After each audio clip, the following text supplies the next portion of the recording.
মোৰ গাড়ীৰ ঘড়ীত এতিয়া নিশা 11:13 হৈছে। ৰাতিপুৱা 9 বজাত গোলাঘাট জিলালৈ গৈছিলোঁ। বোকাখাট সমষ্টিৰ বংকোৱাল গাঁৱত ব্ৰহ্মপুত্ৰৰ মথাউৰি এটা ভাঙি ৰাইজৰ বিস্তৰ ক্ষতিসাধন কৰিছিলে।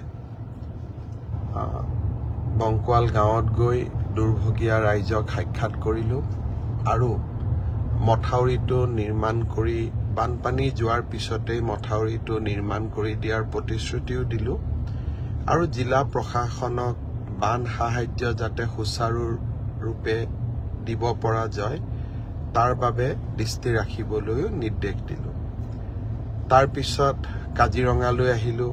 কাজিৰঙা অভয়াৰণ্যটো যথেষ্ট বানপানী, বন্য জীৱ জন্তুৰ যথেষ্ট কষ্ট হৈছে, অসুবিধা হৈছে। সৰু গড়ৰ পোৱালি এটাৰ মৃত্যু হৈছে। কাজিৰঙাটো NDRFৰ টীমে কাম কৰি আছে। আমাৰ বন বিভাগৰ বিষয়া কৰ্মচাৰীসকলেও কাম কৰি আছে। কাজিৰঙাটো বানপানীত সাহায্য অভিযানৰ সৈতে জড়িত আটাইকে সাক্ষাৎ কৰি তেওঁলোকক কাম কৰি যোৱাৰ বাবে প্ৰেৰণা যোগালোঁ। আজি ৰাতিপুৱা কলিয়াবৰৰ হাতীমূৰাত ব্ৰহ্মপুত্ৰৰ বান এটা নদীৰ বাঢ়নি পাৰ নিয়ে উটুৱাই লৈ যায়। কলিয়াবৰ সমষ্টিটো আজি ৰাতিপুৱাৰ পৰা ৰাইজে যথেষ্ট সমস্যাৰ মাজত কটাইছে। চৰকাৰেও খুব আগতে যে মথাউৰি এটা ভাঙিব তেনেকুৱা আশংকা কৰা নাযায় বাবে চৰকাৰেও ঠিক লগে লগে ৰিলিফ আদি দিব পৰা নাই। দুৰ্ভগীয়া ৰাইজক সাক্ষাৎ কৰিলোঁ।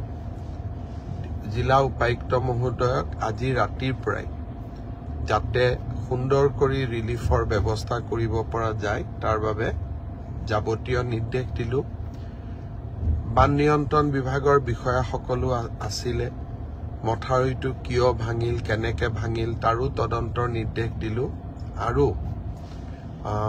এক প্ৰকাৰ ক'বলৈ গ'লে যে যিমান সোনকালে পাৰি মথাউৰিটো পুনৰ নিৰ্মাণৰ বাবে কাম কৰিবলৈ তেখেতসকলক মই যাৱতীয় নিৰ্দেশ দিলোঁ। ৰাতিপুৱা 9 বজাতে ওলাই গৈছিলোঁ।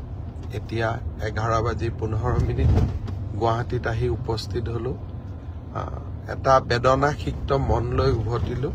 বানপানীত ক্ষতিগ্ৰস্ত লোকসকলৰ কষ্ট, তেওঁলোকৰ দুৰ্ভাগ্য দেখিলে মন